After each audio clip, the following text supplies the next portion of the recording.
Bog ljudi, dobrodošli u dan Get Busy With Me sa rođendanom. Uglavnom, papija mi je danas rođendan, 14.48.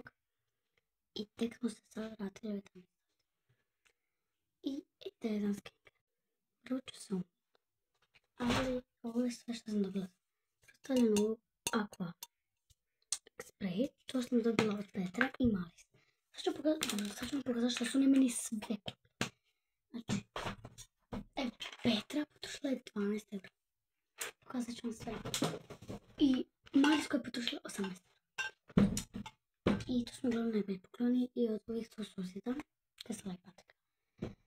Ok, prvo, kao nam ne da mi se sad pali vodu, pa ću se ovim.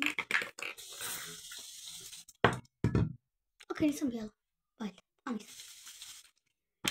Amore sam se umila, tako da... tako. E sad ovo je kao, to se stavi i onda morate, pjena, onda morate to isprat.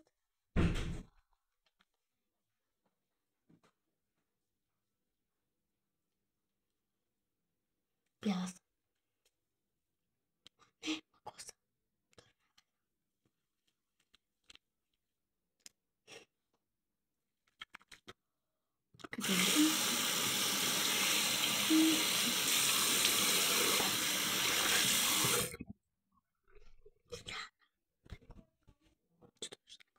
Nešto.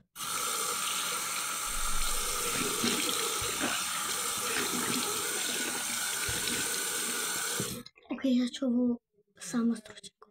I sad je dobila sam ovdje puno maskica.